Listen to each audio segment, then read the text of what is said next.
This is Optimal Living Daily, episode 1878, The Beauty of Routines, by Danae Smith of thiswondrouslife.com. And I'm Justin Malik, your very own personal narrator today and every day, where I simply read to you from amazing blogs or articles in short form, almost always fewer than 10 minutes.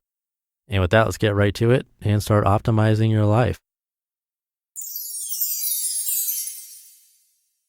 The Beauty of Routines, by Danae Smith of thiswondrouslife.com.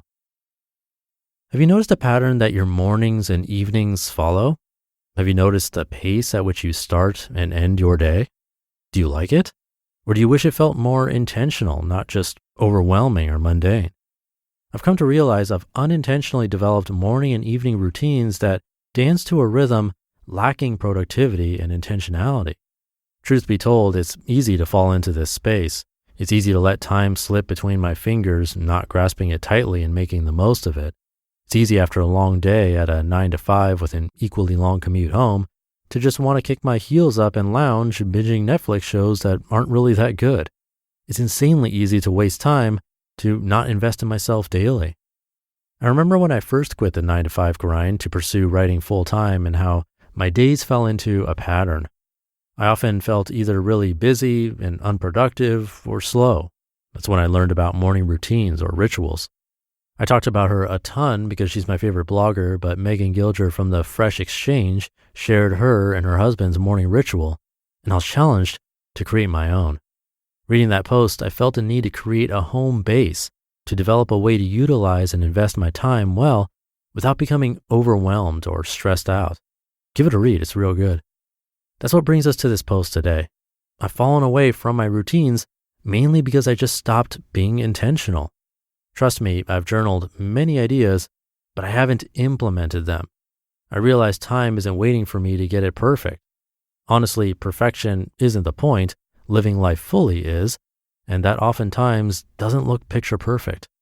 I believe a key to finding joy in the mundane is creating a routine or ritual that gives room to invest in yourself and what matters to you. A routine or ritual is not a schedule, but rather a pattern you develop to protect what matters. It's a rhythm you set in motion that allows you to find a constant in the midst of the inconsistencies life often brings. It's not a rule or a law, but a boundary.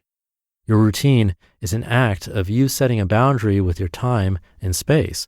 It's you telling life, your day, and those around you, hey, this time is my space to pause, reflect, and invest in what matters in order to be my best self.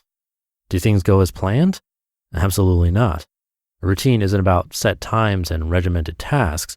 It's about discovering the flow in which your life falls into and making it intentional and purposeful. Okay, Danae, that's fine and all, but why does this matter? What's the point? It matters because you matter. Your well-being and personhood matters. Too often we go through the motions day in and day out to simply just get things done. We will find ourselves being Marthas, busybodies, but never being Marys, finding and knowing when to rest. Developing a routine matters to your dreams and passions. A lot of people feel that they can no longer dream or pursue dreams or their passions because of time or responsibilities. All valid, all real. But I often think we are unable to pursue dreams and discover our passions because we don't make room for them. Having a routine that starts and ends your day gives you permission to invest in yourself and what matters to you. It allows you to get creative on what investment looks like for you in the season you are in. It shows you that pursuing your dreams and investing in your passions and self does not have to be relegated to one set time or moment, but it gets to be a daily act you make in the littlest things. As I write this, I speak to myself. I think of all the values and passions I desire to pursue, protect, and develop, and sometimes feel overwhelmed as if it is not possible to do it. I realize that every little bit counts though. How I start my day matters. How I end my day matters. What I do with the time I'm given matters so much. Investing in myself, giving space and room for my dreams and passions doesn't have to be placed on hold for a crazy opportunity. No. How I live out and manage each day is the ultimate investment in my dreams and passion. How I do life here and now determines how I will do life when the dreams are coming true, and my passion pursuit is the main thing.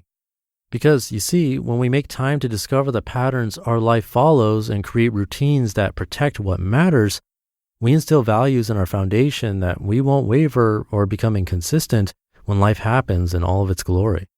So all that to say, for the next month, I'm embarking on a journey to finding and developing a routine for my mornings and evenings. I created a worksheet, one for the morning and one for the evening, to help me pinpoint the things I want to do and values I want to protect. The worksheets help me visualize what I want and need my routines to look like. It also gives me room to dream up how I want to start and end my day. Since I'm taking on this routine challenge, I plan to share my process through this hashtag, Find Your Routine, and I want to invite you to join in the journey. Let's figure out how to make the most of what's in front of us together. Let's endeavor to learn how to invest in ourselves on the daily, not just once every few months. You just listened to the post titled The Beauty of Routines by Danae Smith of ThisWondrousLife.com. So you know that keeping your body in shape is important, but it's also important to keep your mind sharp. I've been leveling up my focus with Word Forest. Word Forest is my new favorite game. It's a word puzzle app, and best of all, it's free. With over 2,000 levels, it starts nice and easy, but gets harder as you get better. You find as many words as possible, but it's also relaxing, all while keeping your mind sharp and growing your vocabulary. A really good combo. That's what I like most about it. Unlike the other puzzle games I play where I'm matching colors and shapes, stuff like that, with Word Forest, I feel like I'm actually helping my vocabulary and actually using my brain, which is nice. And right now, Word Forest is offering you 2,500 coins and 500 gems when you download and play. Plus, again, this is a free app.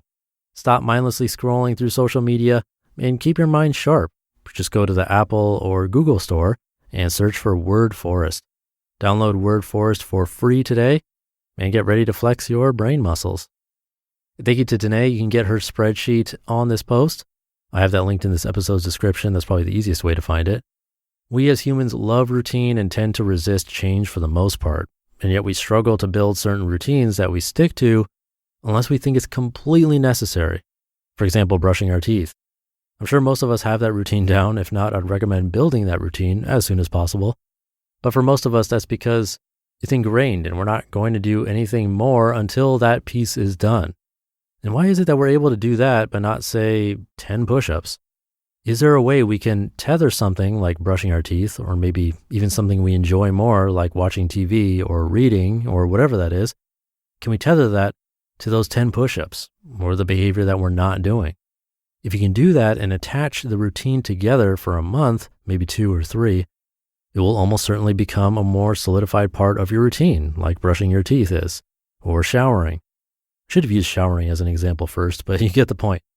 Maybe you can't shower until you do something really small towards your physical or mental health. It's a small step, but if you keep it up, it can be huge. Something to try out. Let me know how it goes. I'll leave it there for today. Thank you for listening and sticking around until the end. Have a great rest of your day, and I'll see you tomorrow for Minimalist Monday, where your optimal life awaits.